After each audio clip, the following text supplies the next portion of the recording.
На ТНВ новости Татарстана. В студии Алексей Калиничев. Здравствуйте. И вот о чем пойдет речь. Чтобы не достичь дна. В настоящее время проводится проверка. Что могло быть причиной обмеления Волги и как не дать этому случиться снова, обсудили в природоохранной прокуратуре. Их мнение выслушал Рамиль Шайдулин. Исторический квартал Полукамушки нужно взять под охрану. Это может закончиться тем, что исторически ценные объекты будут полностью уничтожены. Прокуратура Зеленодольска вынесла представление местному исполкому, как будут сохранять наследие. Анна Городнова. Запахло проблемами. На улицу не могу выйти. Какой улицы? Вот на двор не могу, белье не могу вешать тоже. Почему новые канализационные стоки в Амадышском районе стали поводом для жалоб со стороны жителей, узнавала Зарина Ахметова. Безопасность в мелочах. Тут у него ограничитель такой получается, самодельный. Сегодня инспекторы ГИБДД проверили общественный транспорт. Вместе с ними в рейд вышел и Рамиль Галиулян.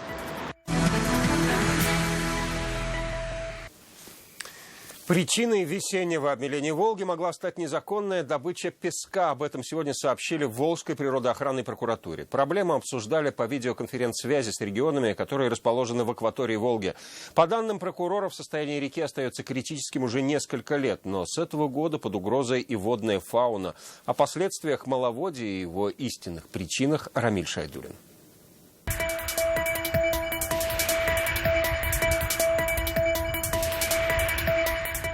Был невозможен подход судов к остановочным пунктам такого известного города, как Болгары. Убытки на сотни тысяч, десятки отмененных рейсов, а все из-за мелей, которые весной возникли на Волге, когда уровень воды в ней упал на 3 и более метра. Сегодня прокуратура разбирается, в чем же причина на самом деле. Наверное, здесь все-таки совокупность. Это и погодные явления, да, и у нас в зависимости от этого пошли и соответствующие прогнозы. По нашим исследованиям было отмечено, что в конце апреля нерест наблюдался только лишь у окуня. Пострадали и рыбы. И если окунь успел на нерест до падения Волги, то вот лещи или сазаны размножались как раз в это время. Личинки, а затем и сигалетки, которых мы осенью исследовали, оказались меньшего размера. И через 5-6 лет, когда именно вот это поколение войдет в промысел, мы можем ощутить результаты вот этого периода. Одна из причин совсем даже не природного характера. Речь об обычной человеческой жадности. Жадности до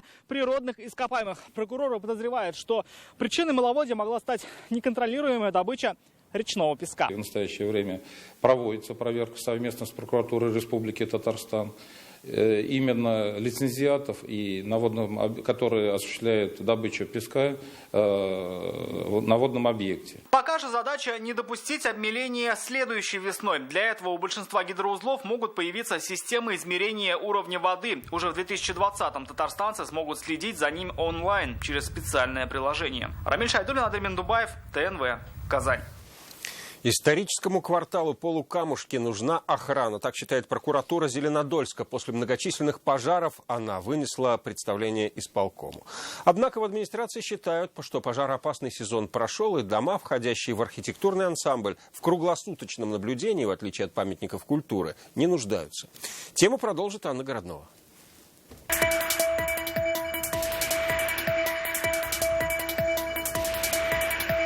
Объекты культурного наследия. Сейчас здесь полным ходом идет реконструкция. Заново отстраивают вторые этажи. Если эти дома под круглосуточным наблюдением строителей, то вот эти тоже входящие в исторический квартал. Реконструкция пока не коснулась, и они с периодичностью горят.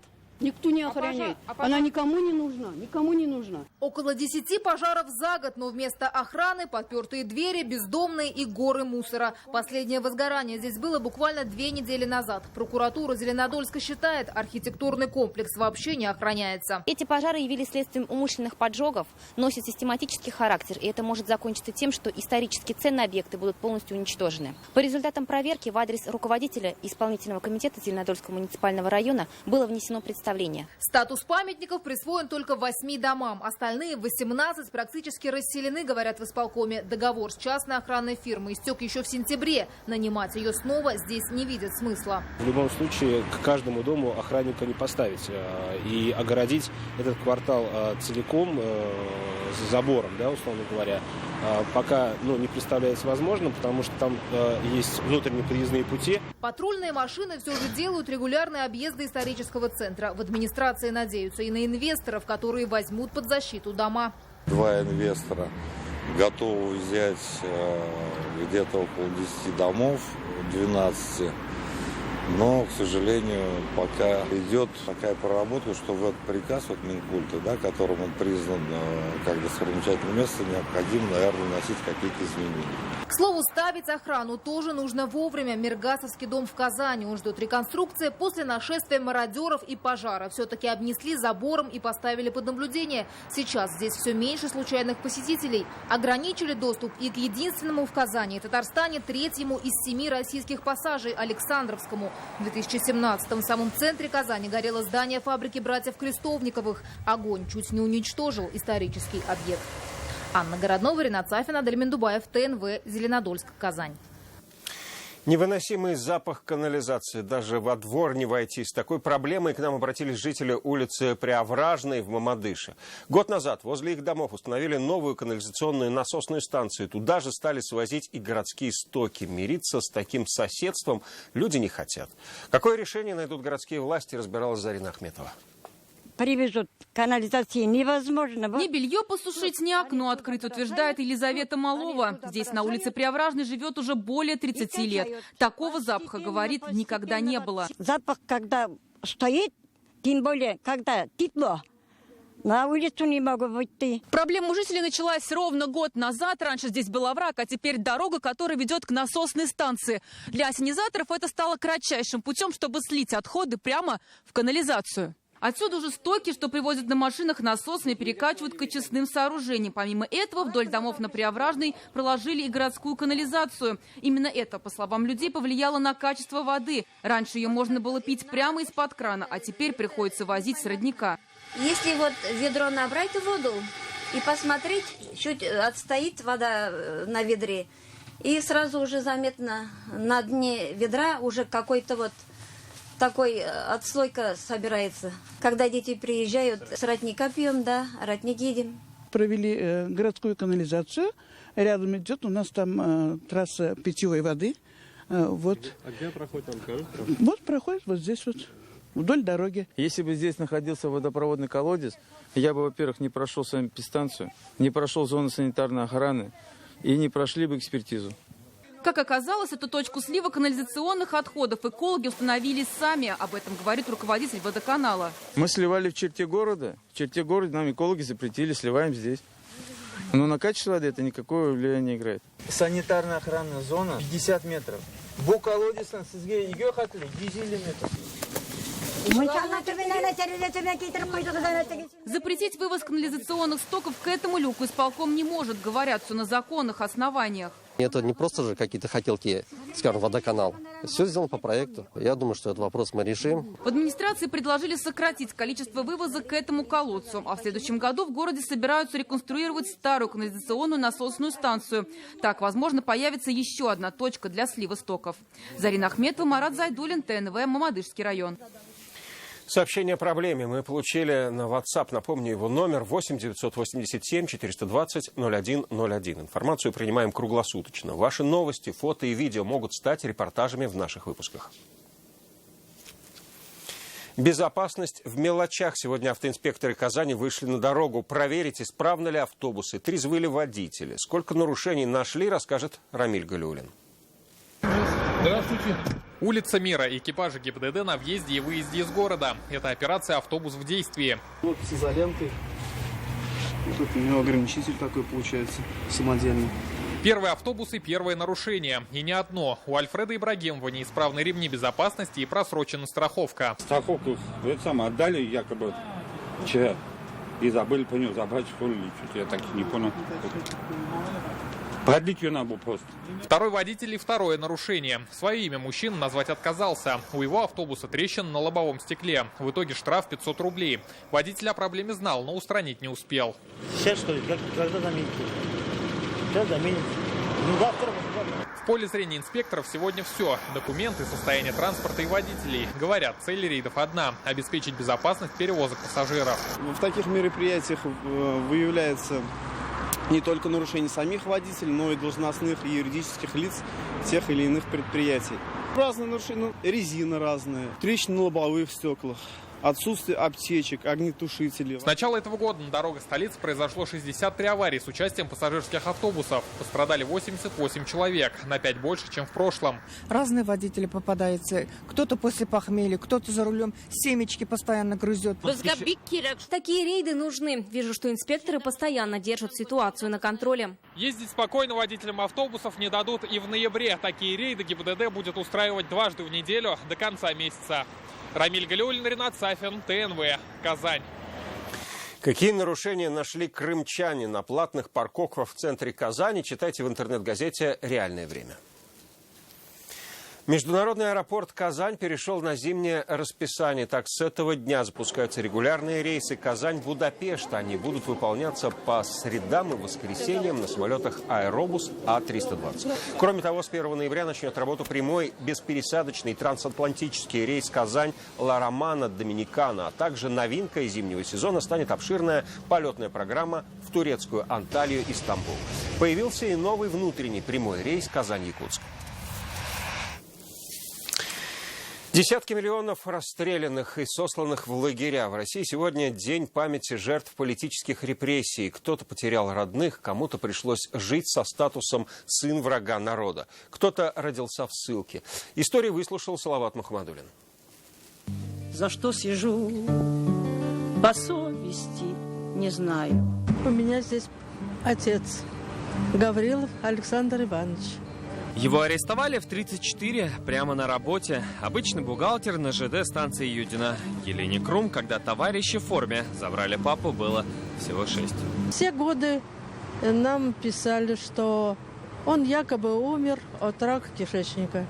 И где и что, где похоронен, мы до сих пор не знаем. Но думаем, что здесь, на Архангельском кладбище. Потерял отца во время политических репрессий и Рубис Валеев. В 1938 году грудничком он и его 8 братьев и сестер стали детьми врага народа. Сняли с работы и увезли в Казань. Вы больше не видели?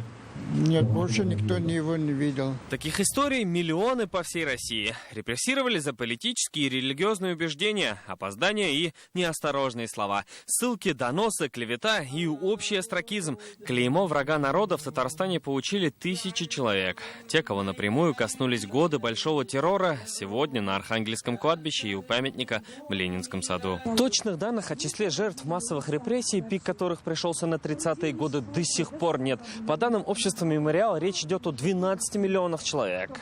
По оценкам Музея истории ГУЛАГа, это 20 миллионов. Около миллиона человек были расстреляны. Рассказы татарстанцев об ужасах лагерей и тех, кто не дождался из них родных, можно найти в Музее истории жертв политических репрессий. Сегодня его открыли в Нижнекамске. Большинство репрессированных реабилитировали в 50-е, но выжить тогда удалось не всем. Салават Мухаммадуллин, Марат Зайдуллин, ТНВ, Казань, Нижнекамск.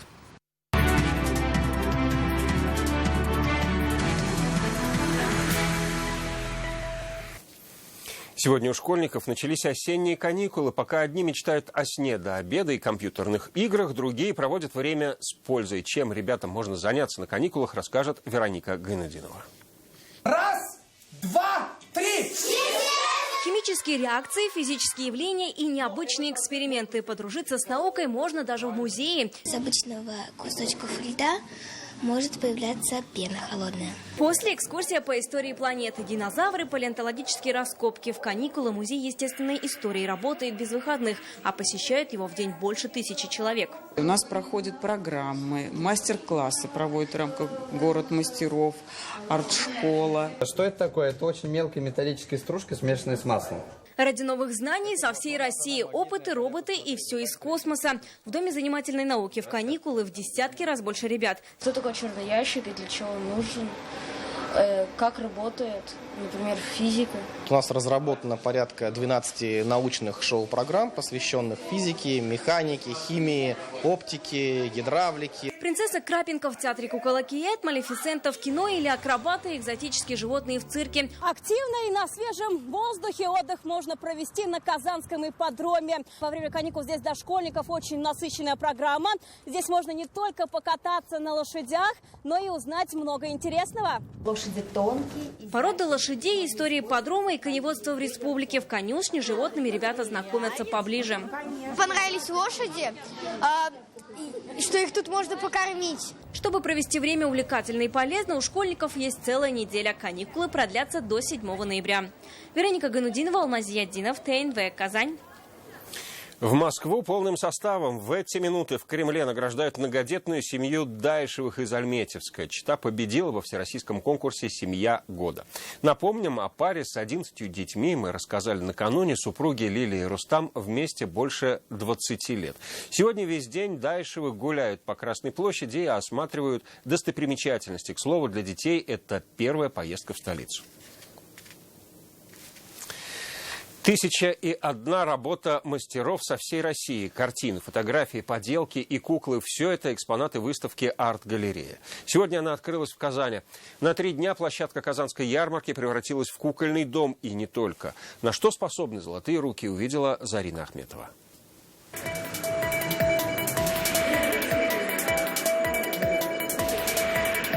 Куколка называется «Августа».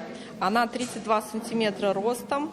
Ее назвали в честь последнего месяца лета. Августу Галина Ахметова считает венцом своей сказочной коллекции «Дочери леса». Именно с ней скоро поедет на выставку в Москву. Работа велась все лето, осень. И вот буквально вчера мы закончили, выставили. Около 400 работ, и все сделаны вручную. Здесь куклы и мишки не игрушки, а произведения искусства, а не часть масштабной арт-галереи. Лучший снимок Зильмухаметову Эдуарду Альбертовичу. Для них способ самовыражения – фотография. В соседнем павильоне мастера пленки показали, какими через их объектив выглядят национальные праздники России. Одним из лучших стал Эдуард Зильмухаметов из Уфы. Она сделана во время парада национальных костюмов, который у нас проводится в республике каждый год. Работать было, конечно же, очень тяжело, потому что все мокнет, фотоаппарат весь промок. Сабантуй и Масленица, Каравон, Петрау и еврейские праздники. Здесь 30 самых ярких работ, на которых не только все краски национальных праздников, но и их лица. Большинство работ сделаны совершенно случайно. Сегодня выставлены как экспонат выставки. Вот, например, выступление детского трио в Московской области. Пройти мимо этого снимка и остаться равнодушным просто невозможно. Что общего между Парижем и Казанью? На этот вопрос с помощью своих фотографий отвечает Фарид Губаев. В помощь зрителю 200 его работ. Они приурочены к 20-летию сотрудничества Казани и ЮНЕСКО. Есть красивые здания исторические и в Казани, и в Париже. То есть на самом деле мы настолько похожи, несмотря на то, что мы живем в самых разных регионах. Убедиться в этом жители и гости столицы смогут до 3 ноября. Зарина Ахметова, Рамзиль Гарипов, ТНВ, Казань.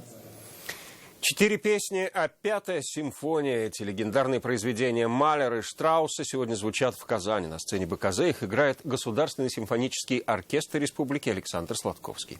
Несмотря на то, что эти произведения пера 2 разных композиторов, но и Штрауса, и Малера, считают музыканты, объединяет одно. Их музыка олицетворяет душу человека. Так ли это? Выясняет Рамиль Шайдулин. Он сейчас находится на концерте. Рамиль, добрый вечер. Какая атмосфера царит в зале?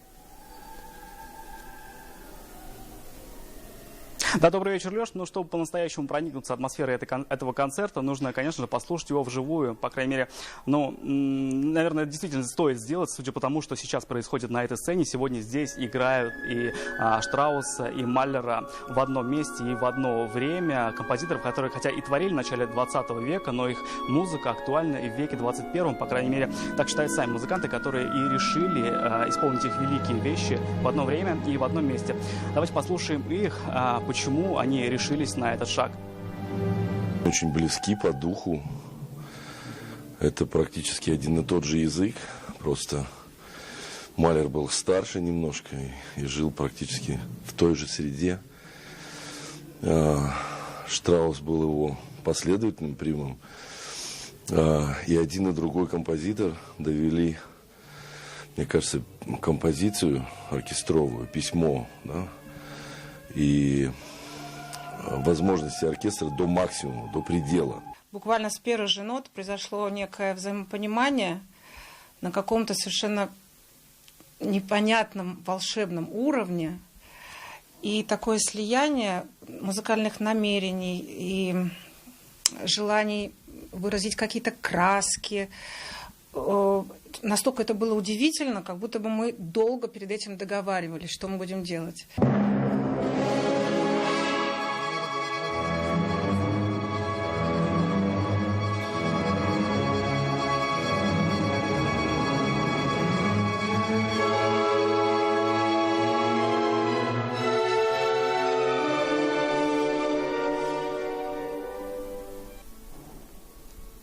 Да, и вот эта химия, в хорошем смысле этого слова, по-настоящему творческих людей, привела к тому, что сейчас на сцене БКЗ разворачивается вот это действо. К слову, с этой же программы уже 11 ноября они отправятся в Москву. Великой музыки ждут и в столице. Алексей, передаю тебе слово. Спасибо, Рамиль. И пока это все новости. Буквально через несколько минут на ТНВ начинается хоккейный матч «Акбарс-Адмирал». Прямая трансляция. А я прощаюсь с вами до завтра. Всего вам доброго.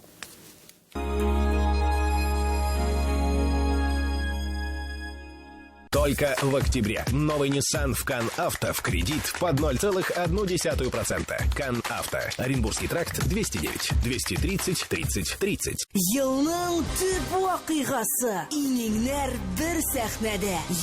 24 ноябрь. Татар җыры Мәскәүдә. Филус Кахиров, Әнвәр Нургалиев, Ришат Төхвәтуллин, Элвин Грей, Казан егетләре, Айдар Галимов, Салават һәм башкалар. 9-нчы гала-концерт. Дәүләт Кремль сарае. Билетлар заманча.ру сайтында һәм Кремль кассасында. Дорогая, смотрите кино по-королевски. Со мной! А может, она по-деревенски хочет смотреть? Со мной! Не ссорьтесь, мальчики. Перед экраном все равны.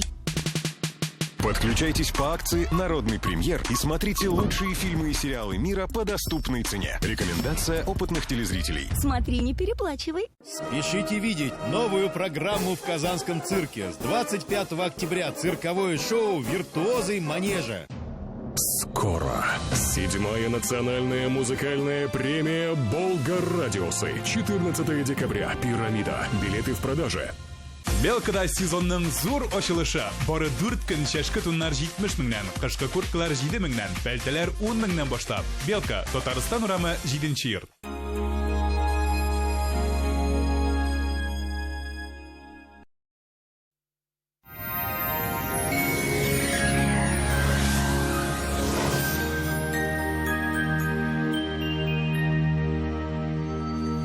Здравствуйте! О погоде через минуту. Давно мечтаете о новой кухне? Хотите качественно, в срок, да еще и со скидкой 20%? Звоните в Данил Мастер 2-167-166 или приходите в Казань, Восстание 23.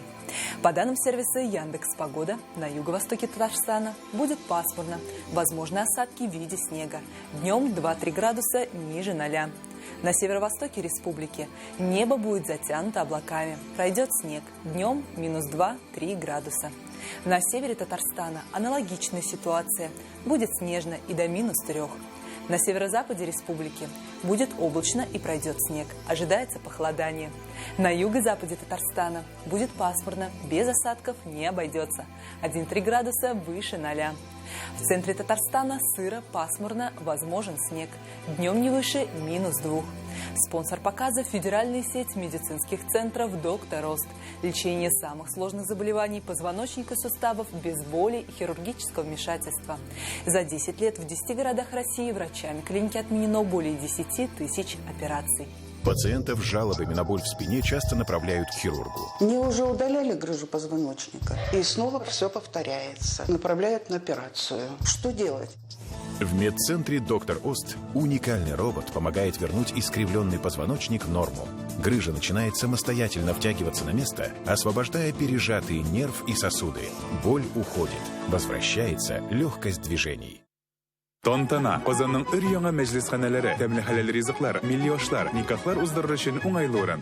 Не знаете, где провести юбилей? Званый ужин, никах, банкетный зал Тантана ждет вас. Полностью халяльное меню, красивые белые залы на 130 персон, обслуживание на высшем уровне и многое другое порадует вас и ваших гостей. В Казани в предстоящие сутки будет облачно с прояснениями. Ожидается небольшой снег. Днем до -3. Ветер слабый, атмосферное давление в пределах нормы. Влажность воздуха высокая. Магнитное поле Земли неустойчивое. На этом наш выпуск завершен. До свидания.